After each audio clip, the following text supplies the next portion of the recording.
आइए अब हम लोग अव्यय और अविकारी शब्दों की ओर चलते हैं। जैसा कि आप सभी जानते हैं, अव्यय या अविकारी शब्द वे होते हैं जिन पर लिंग, वचन, काल इत्यादि का कोई भी प्रभाव नहीं पड़ता है। ये 4 प्रकार के होते हैं: क्रिया विशेषण, संबंध बोधक, समुच्चय बोधक और विस्मयादि बोधक शब्द, जिसमें से हम लोग क्रिया विशेषण और संबंध बोधक अव्यय का अध्ययन कर चुके थे। आइए आज हम लोग समुच्चय बोधक शब्दों के बारे में पढ़ते हैं। बच्चों, कई बार ऐसा होता है कि वाक्य में अनेक बार 2 शब्द वाक्यांश अथवा वाक्य को जोड़कर ही अर्थ स्पष्ट हो पाता है। अतः शब्द, वाक्यांश अथवा वाक्य जोड़ने के लिए जिन अव्यय शब्दों का प्रयोग किया जाता है उन्हें समुच्चय बोधक अथवा योजक कहा जाता है। कुछ उदाहरण देख लेते हैं। मृदुला और सरला पढ़ रहे हैं। आम या खरबूजा खरीद लो। बालक बीमार है इसलिए लेटा हुआ है। मुझे कुछ दिखाई नहीं दिया क्योंकि वहां अंधेरा था। इन वाक्यों में आए हुए और या इसलिए, क्योंकि शब्द 2 शब्दों या वाक्यों को जोड़ रहे हैं, इसलिए इन्हें समुच्चय बोधक या योजक कहा जाता है। इसके आधार पर हम कह सकते हैं कि जो अव्यय शब्द वाक्य में प्रयुक्त शब्द, वाक्यांश अथवा वाक्यों को जोड़ते हैं उन्हें समुच्चय बोधक अव्यय या योजक कहते हैं। आइए कुछ और उदाहरणों के द्वारा इसे और स्पष्ट रूप से समझने का प्रयास करते हैं। जयशंकर प्रसाद एवं सुमित्रा नंदन पंत छायावाद के प्रमुख कवि हैं। इस वाक्य में जयशंकर प्रसाद और सुमित्रा नंदन पंत एक ही जैसे शब्द हैं, यानी व्यक्तिवाचक संज्ञा है, और इन दोनों शब्दों को जोड़ने के लिए एवं का प्रयोग किया गया है। अतः एवं शब्द समुच्चय बोधक शब्द है। दूसरे वाक्य में प्रेमचंद्र द्वारा रचित ईदगाह और पंच परमेश्वर मेरी प्रिय कहानियां हैं। इस वाक्य में भी ईदगाह और पंच परमेश्वर एक ही जैसे शब्द हैं और इनको और शब्द के द्वारा जोड़ा गया है। अतः और शब्द हमारा समुच्चय बोधक या योजक है। तीसरा उदाहरण देखिए। तुम चलो या ना चलो, मैं तो अवश्य आऊंगा।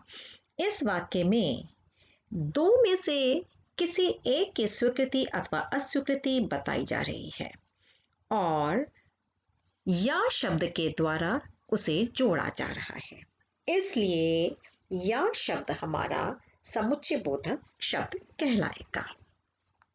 अगला वाक्य देखते हैं। आप कहानी अथवा कविता में से कोई एक रचना भेज सकते हैं।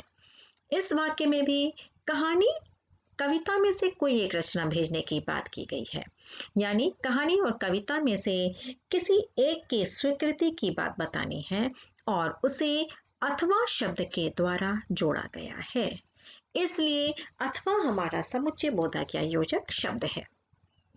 आइए आगे देखते हैं। मैंने तुमको निमंत्रण भेजा परंतु तुम नहीं आए। इस वाक्य में यदि हम ध्यान दें तो यहाँ पर 2 वाक्य है, मैंने तुमको निमंत्रण भेजा, और दूसरा वाक्य है तुम नहीं आए। इन दोनों वाक्यों को परंतु शब्द के द्वारा जोड़ा गया है। अगला वाक्य देखिए। आपने आज ही काम कर लिया अथवा कल आने की आवश्यकता नहीं है। इस वाक्य में भी आपने आज ही काम कर लिया, कल आने की आवश्यकता नहीं है। इन दोनों ही वाक्यों को अतः शब्द के द्वारा जोड़ा गया है, जिसे हम समुच्चय बोधक शब्द कहते हैं। 7वां वाक्य देखते हैं। महात्मा गांधी ने कहा था कि देश का बंटवारा नहीं होना चाहिए। यहाँ पर भी एक उपवाक्य को दूसरे उपवाक्य से जोड़ा गया है और उसके लिए की शब्द का प्रयोग किया गया है। अतः की हमारा समुच्चय बोधक शब्द है। यदि तुमने कहा होता तो मैं अवश्य आता। यहाँ पर भी आप अगर ध्यान देंगे तो एक वाक्य में परस्पर संबंध रखते हुए यदि और तो शब्दों का प्रयोग किया गया है, जो कि संकेत दे रहे हैं।